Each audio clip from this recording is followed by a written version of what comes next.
Everyday chat and chart live during the New York session. Here, real traders share the raw truth, their mindset, technical analysis, and execution. This is where real traders show their skill set.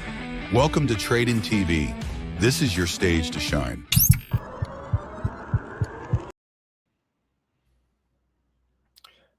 Hello guys, good morning. Good morning and thank you for joining. Hope you had a great weekend. Hope you had a great trading week last week. This week is a new week and we have a new episode of Chat and Chart, the London session open. And we're going to go through the economic calendar and then go through the charts and see what to expect and analyze what to expect in the coming week. In the beginning, I would like to highlight that this week is concentrated with central bank decisions. So I doubt that we will have any changes in the monetary policy in either bank. So we'll go through the economic calendar and see. Good morning, Celestine. Good morning, Meza. Good afternoon, Karanbir. And yeah, hello everyone again, and let's get to it. We start with the weekly high impact news calendar. Okay, so today we had nothing, or we have nothing of high impact. We only had one speech, Trump speech, and it was about the developments of the war. They're not reaching an agreement with Iran, so let's wait and see, and like we'll see what happens between these two nations, because like the market is pricing in a continuation of the stress between those two nations, not necessarily war, but tensions. Because today, like as of today, since the Asia session opened, we saw the oil gain almost 1.5%. So that's a negative sign for the situation or the geopolitical situation. Okay. All right. So we start with Tuesday. We have the Bank of Japan interest rate decision. The previous was 0.75%. The forecast is no change at 0.75% as well. And the actual will be announced tomorrow, which I doubt will be any different than 0.75%. We are in a time that monetary policy is very dependent on the geopolitical situation around us. So I doubt there will be any changes. As for the US, we have the consumer confidence for the month of April. So the previous was 91.8, which was not a bad reading at all. The forecast is a slight dip to 89.4. So if it comes in lower, it shows weakening consumer confidence in the US economy. And if it comes in higher, it shows that the consumer confidence in the US economy is actually strong. So if it comes in higher, that's positive for the US dollar. If it comes in lower, that's negative for the US dollar, obviously. Now, let's get to the heavy day, which is Wednesday. So on Wednesday, Japan is off all day. So we'll have a slow Asia session. And then we have the German CPI for the month of April, but this is not like this is a flash estimate. It's not the real thing, because the month of April has not ended yet. So the previous was 1.1. The forecast is a drop to 0.7%. So if it comes in lower, that's negative for the euro. If it comes in higher, that's positive for the euro. Now, I saw a very interesting reading or estimate for the Euro CPI. It will be on Thursday, so the next slide. But let's stay with this one for now, and then we'll move to the next slide once we're done. So next we have the durable goods orders from the US for the month of March. So the previous was minus 1.3%, which was very negative. The forecast is 0.5%, and the actual, if it comes in as expected, that's very positive for the dollar. If it comes in negative, then that's negative for the dollar. Okay. Then we start with the central banks. We saw the Bank of Japan decision on Tuesday. Now, on Wednesday, we start with the Bank of Canada interest rate decision. The current interest rate is 2.25%.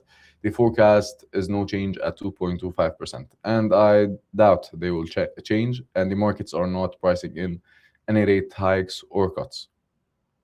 Okay, then we have the crude oil inventories. Last week we had a build of 1.9 million barrels, showing that demand is soft. Then we have the highlight of the day, which is the Fed interest rate decision. The current is 3.75%, and the forecast is no change at 3.75%. I think this one will be very, very important because we'll see if Jerome Powell stays as Fed chair, because he expressly said it in the previous press conference that he's going to stay as Fed chair as long as they didn't make their mind of who's going to be the next Fed chair. If he's not hired, if Kevin Warsh, the candidate, Trump's candidate, is not hired by May, he's going to stay as Fed chair. So this will be very important. And even Kevin Warsh, when he was asked a week back maybe about the his situation and his stance on the monetary policy, he said, "I will do my job as required. I will not be pressured by Trump. If the situation requires me to keep rates higher, I will not cut rates just to please Trump." So the markets actually celebrated this, and we saw strength in the US dollar. So we're going to see what's the Fed's plan. And again, guys, just so you remember, the Fed is not only Jerome Powell. So there are 12 other members in the Fed that actually vote for the monetary policy. So it's not only the Fed chair who votes or decides what's going to happen in terms of monetary policy. So other members are going to release the statement and their votes, and we're going to see what their stance is. Now, there's this guy, I think his name is Stephen Myron. He was hired by Trump. So in the past 2-3 meetings, he was the only person who was rooting for a 50 basis point rate cut. Okay, so everyone does not want to cut rates. Only him is pushing for a rate cut. So it's very obvious why, because he was hired by Trump, and he wants to push Trump's agenda inside the Fed. But what Trump is trying to do by putting Kevin Warsh there is basically increasing his votes or increasing the number of people wanting to push his agenda. But as I said in the beginning, Kevin Warsh does not care. Kevin Warsh said, I'm going to do my job as required. I'm not going to be pushing. But from what we can see right now, Stephen Myron is actually doing what Trump is asking him to do, and he's pushing for rate cuts. But again, there are too many of them. One vote does not change anything. So if they want to keep the rates high, they will remain high. This is one side. Other side, this is the politics side of it, the inside politics. Now, let's talk about the geopolitic side of it. Now, given all the tensions and all the stress and all the disruptions that we're witnessing in the global trade scene, I expect to see higher inflation going forward. Again, as I mentioned in many live streams and in many videos and many TV interviews, the pain has not been fully reflected yet. So we might be looking at a painful period coming up, especially in terms of inflation. So if inflation is high, or like turns out to be high, they're going to be forced to keep rates higher for longer, if not raise interest rates. Okay. So yeah, the interest rate decision is not very like it's expected. Everyone knows that it's going to be 3.75%. They're not going to change it. But the volatility will be around the press conference. So pay attention and try to be outside the market, and like have zero positions or like flat positions during the press conference, okay? Because you will see very, very high volatility. This is done for Wednesday. Now we move to Thursday, which is not a small day either. It's um, it's a very busy day in terms of high impact news. We had the German GDP. It's expected to go down, and inflation is going down, meaning that they're witnessing a slowdown in the German economy, okay? Which is bad for the euro, obviously. Then I want you to look at the CPI number coming from Europe. That's what I said earlier. The previous was 2.6%. Now, I want to remind you of the previous number. It was 1.9%. The flash estimate was 1.7, then they revised it to 1.9. Then the most recent was 2.6. Now they're expecting it to be at 3%. So imagine, after 2 months of war, it almost doubled from 1.7 to 3%. So imagine how crazy this is. Imagine how painful this is will be for economies. So from what I see, the inflation is being reflected and the pain is being reflected very fast, or the fastest, in Europe in comparison to other economies. So the European economy, because it's very reliant on the Middle Eastern energy. So as you can see, they're the first people to get hit by inflation, although they were around or even below their inflation target. Look what's happening now, all because of a couple months of a war that is not in their region even, okay? That is how connected the global economy is. Thank you, Meza. There are a lot of updates, fundamental side of Bitcoin, about Iran and US2. Yes, Fed chair announced stuff for public. Good morning to you too. Okay. Then we continue with interest rate decisions with the Bank of England. The rates are 3.75% and are expected to stay at 3.75%. Inflation in the UK is, I think, the hottest right now. It's around 3.3%. So they're in the interest rate should stay higher for longer. It's not wise to start cutting rates when they're not ready, even if their economy is slowing down. Then we have the ECB interest rate decision, also expected to remain unchanged at 2.15%.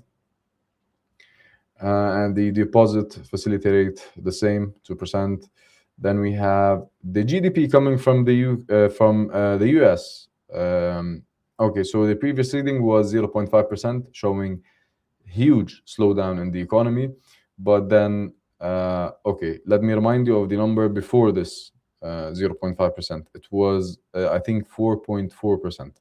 Okay, the quarterly was 4.4%. But this is, again, a flash estimate. It's not the real number yet, because it will need, I think next week we will see the real GDP, the quarterly GDP. So the forecast is 2.2%, which is not bad. It's actually very good growth, very good quarterly growth. But let's see if it actually matches expectations, because 2.2% after 0.5% is a huge jump. All right, then we have the core PCE, and which is like the yearly number, and the monthly number, which is again the Fed's most favorite gauge of inflation. So the previous reading was 3%. The yearly number was 3%, which is way above their 2% target. And then we have the core, the monthly PCE index, which is expected to be slightly lower than the previous reading. Then we have the weekly initial jobless claims. It is expected to take slightly lower. Those numbers are still relatively low. If you want to look at jobless claims, historically, those numbers are not bad. If it comes in at 214, 212, 210, 213, does not matter. It's still relatively low, which shows a solid labor market. Okay. Then we have the ECB press conference a few hours after the decision. We might see some volatility in euro. And then we have the Chicago PMI for the month of April, expected to be higher than the previous, which shows that manufacturing is picking up in the US. Now, finally, we go to Friday. We have Labor Day in Germany and many other countries. So happy Labor Day, everyone. Hello, Bank Nifty.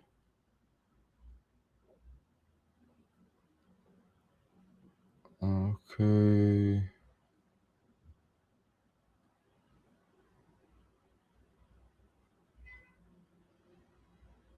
I also had similar updates like you are giving. I got new point of views in terms of that. Great, Misa. Okay, so now we move back to the calendar. So Germany, we have Labor Day in Germany and many other parts of the world. So happy Labor Day, everyone. Then, this will be like a slow trading day, supposedly. And then we have the S&P Global Manufacturing PMI for the month of April. It's expected to stay unchanged at 54, which is still expansionary. It's above 50, well above 50. So it's in the expansion territory. And then we have the ISM Manufacturing PMI and the ISM Manufacturing Prices. The prices are expected to go higher from 78.3 to 80, which shows, which shows that input costs are being reflected into the manufacturing prices, and we're going to start seeing higher inflation. This is one of the very early gauges of inflation. The PMI is still solid. It's expected to be higher than the previous at 53.2 in comparison to 52.7. So it's still expanding, all good. And the only thing here is that the prices are expected to be higher than the previous. So that's it for the economic calendar. I think it's time to move to the charts. Right, guys?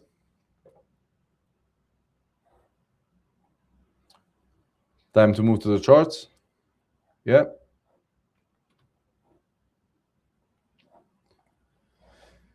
Okay. We go and share.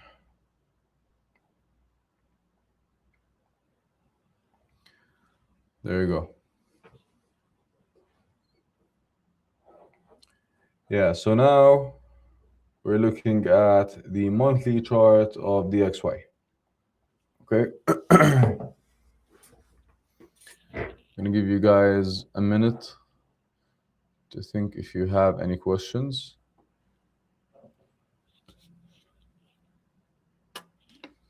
Okay.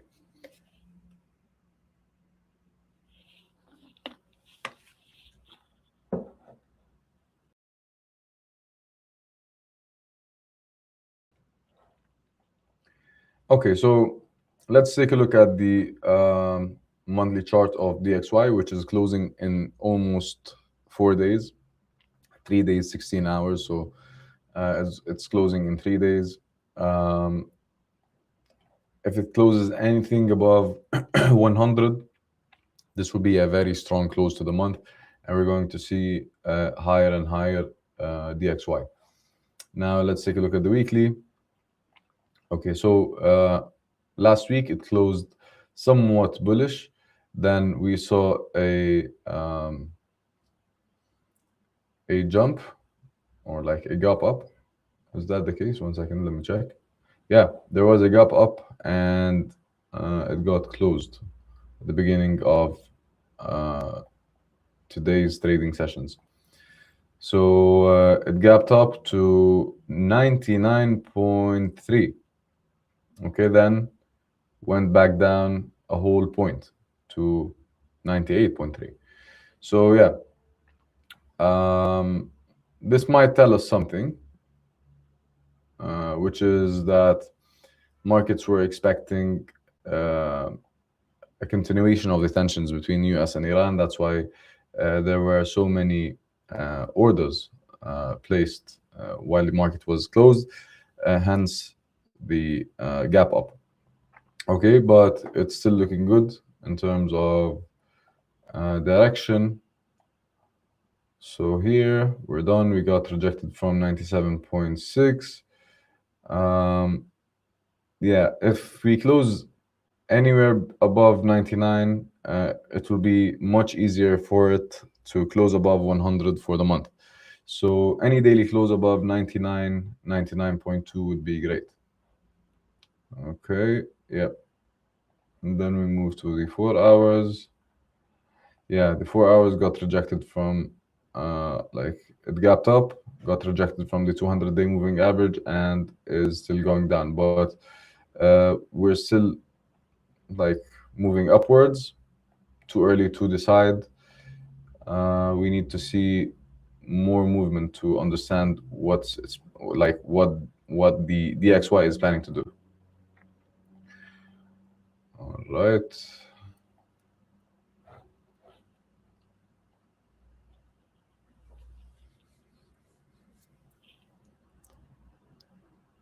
Okay, I'll take a look at those, Mesa. Hello, Soham. Hello, hello.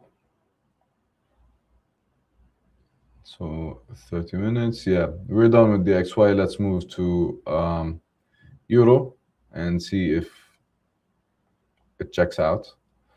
So yeah, the monthly should close below 1.15 in order for it to be bearish. The weekly had the exact opposite gap. It was a gap down to 1.17, then it went back up to 1.1730, which is like not a big gap.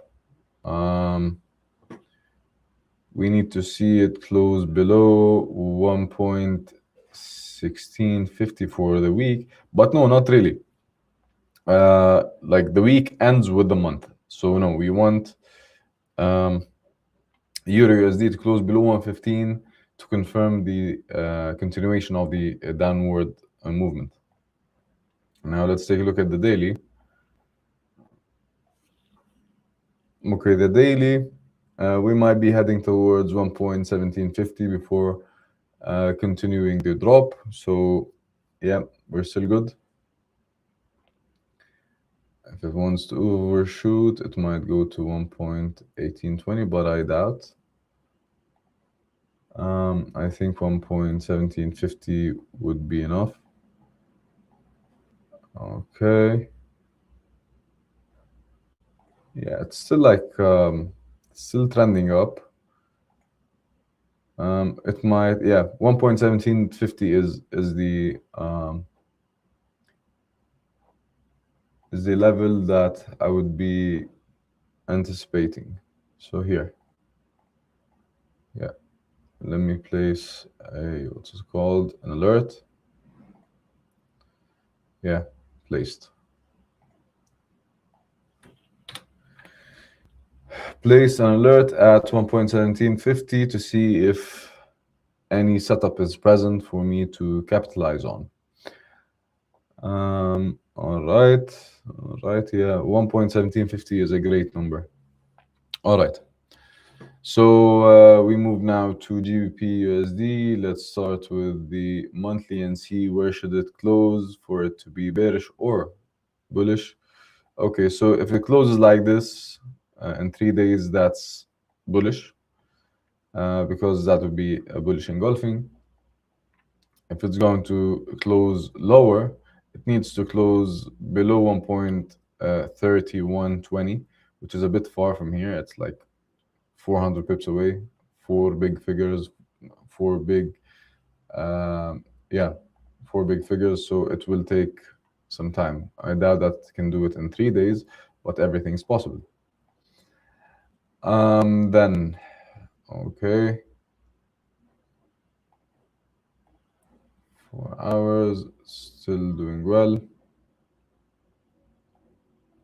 What trade is this? This was a long time ago. Yeah. I think this was Samuel's trade. Okay. 4 hours.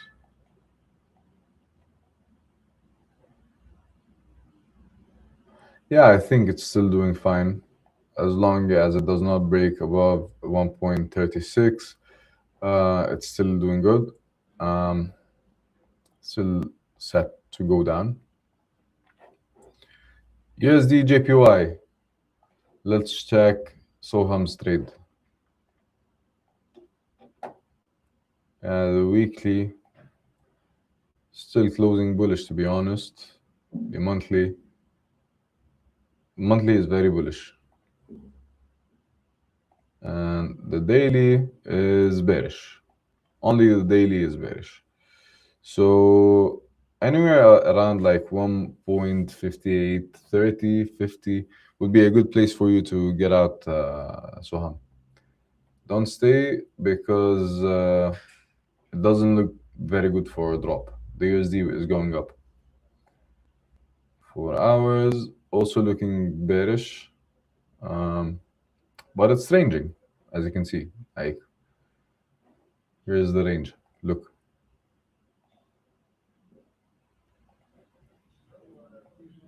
Like, nothing to do really here. Okay.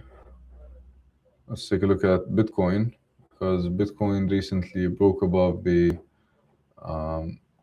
range, which was this range, remember? It broke above, and now we're starting to see some positivity, but I still doubt it's going up from here. Let's go to the monthly. Okay, so the monthly is actually pretty bullish. Let's see how this one closes. If it closes here, it might be done, and we might be looking at a new all-time high on Bitcoin, which is 3 days from now. Let's wait and see. The weekly is also bullish. It's bullish, yes. The daily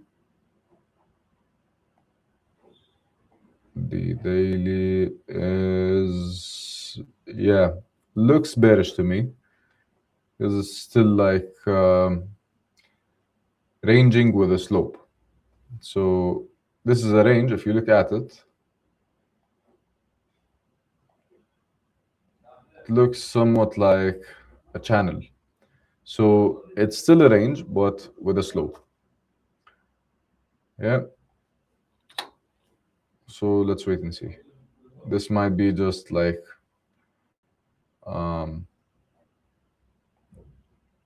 one last retracement before it starts going up. So we might be heading towards 55. Yeah, we're still set to see 55, in my opinion, and then we go all the way up to 140. So let's hope this trade gets activated, actually. Let's fix how this looks. I want this to go here.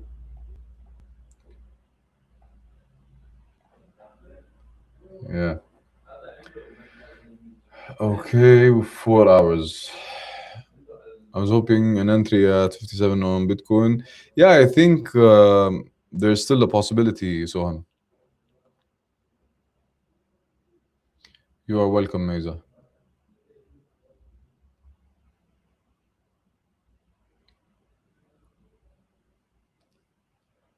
Okay. daily. Yeah, Bitcoin is looking bullish, but I still don't trust it. I think we'll see another low. Ethereum is doing well though, but again, same movement. I wouldn't trust them. I wouldn't buy here, no. I think I can easily catch a better price. All right, so we're done with this, we're done with that.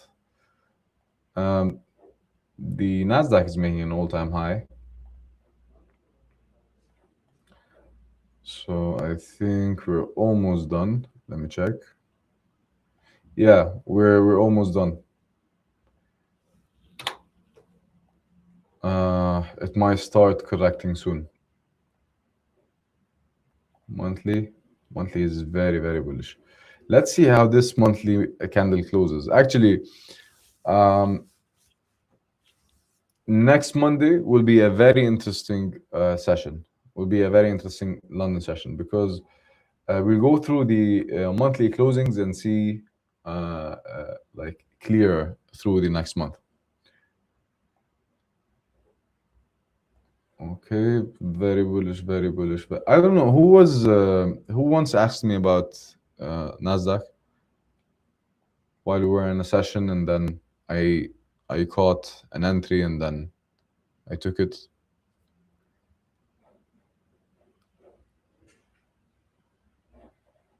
Was it anyone from you guys, or was it someone from another live stream?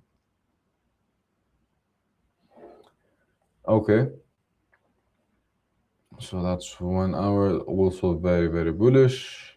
Yeah, like that's the cleanest uptrend I've seen in a while. Now, this was the trade that I was talking about. It was this. Where is the long position here?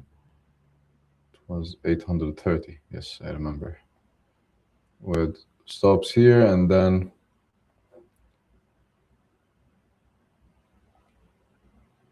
I projected it from here.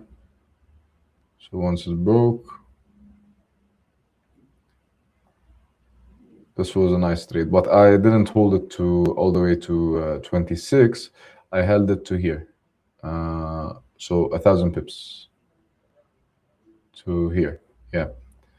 So that was a 1 to 11. That's why I owe the person who asked me to check Nasdaq. That was a good trade. Yeah, someone from the other live stream. Yeah. Okay, so let's go to gold now. I think about time to go to gold. By the way, I'm still holding this trade from what's it called? Thursday's live stream. I'm still holding. Nothing changed. Although it came very close to my TP, which is 630, but no.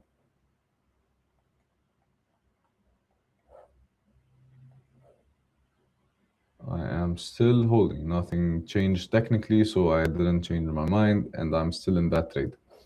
Let's start with the monthly and see how it might end. Okay, so that's actually a very good candle. That's a very clear candle because we had a big engulfing candle here the previous month, and this was a slight retest to 880, 890, I remember. And then we got rejected from it pretty good, a couple of $100, if not more. Now, if we close anything below 600, or yeah, anything below 600 would be great for our scenario, which is, in case you don't know, I have a scenario of gold dropping to 3,800 and then moving back up to 6,000. So I kind of wanted to drop, so because that would be a very good trade. I think if that trade works, I wouldn't be like needing to trade anymore this year. I would be holding just this one trade, no need to trade anymore. It would easily make me 50% return, and not 50, like I think 40. Yeah, depending on risk reward. Yeah, so even the daily, it's still under pressure from sellers. 4 hours. Yeah, so this is the pivot point, guys. As long as we're below 900, it's still going down. If we go anything above 900 and we close above 900, then I think my scenario is wrong. Now, for the shorter time frame, like the 1 hour, the pivot point would be 70, which is here. It's 774. So it shouldn't break above this or close above this. I think it's still trending down, lower highs, lower lows. We're still doing fine. This is just a correction, and you obviously can see the rejections, the strong rejections in form of engulfing candles to the downside. So I think it's still doing well, and I'm holding this trade. I have currently 2 trades. I had 3 trades on Thursday. I closed one and left 2. So one of them is targeting 630, and the bigger one is targeting 4,300. So let's hope for the best. Okay. What else do we have? I think this is pretty much it. Oil was able to actually stabilize above the pivot point of $92. So yeah, I think it's set for more gains. It's going to reach, I think 120, 122 in the upcoming couple of months. Once oil stops flowing, the prices of oil will go up, and along with it, everything else. So we'll see higher inflation. I'll get 100K in funding if that works. You want my advice? Try to get funded before this trade, because, or yeah, you mean if that works, you get 100K and then you buy on that 100K?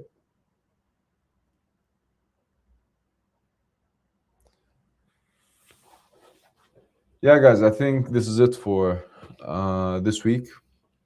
I think we covered everything important.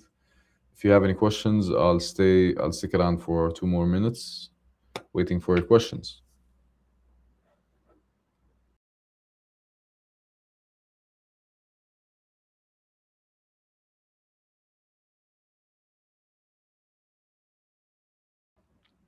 Thank you, Mesa. Thank you.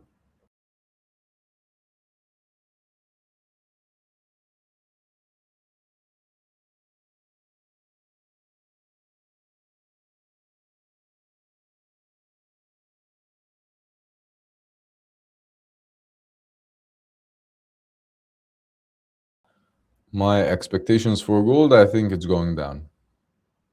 Nothing changed from last Thursday when we were on the live stream.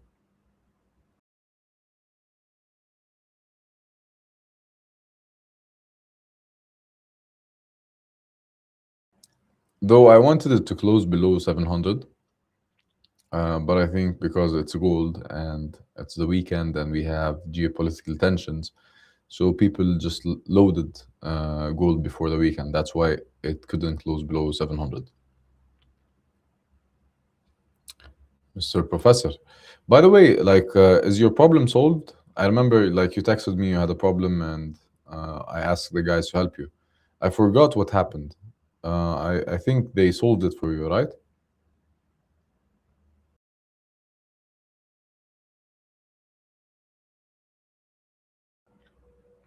Great, great, great. Yeah, so do you think it will go back to 800 before drop? I doubt it. Like, it shouldn't break. If you want my opinion on a very clean move, it shouldn't break above 775. It might break, but it shouldn't close above. So that's my idea of a very clean downward movement. But yeah, everything's possible. I mean, I feel risk management is similar to money management and a person's relationship with money. Since I started trading, I saw a lot of different perspectives I never knew. Yes, risk management is similar to money management. Like scientifically speaking, risk management is under money management. So money management is the big umbrella, and under it comes risk management. You are welcome, Mr. Professor.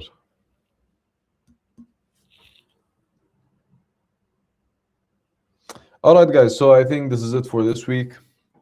This is it for this week's London session. We're still at the beginning of the week. We're just saying, or we're just starting. So good luck trading this week. If you have any other questions, you know where to find me.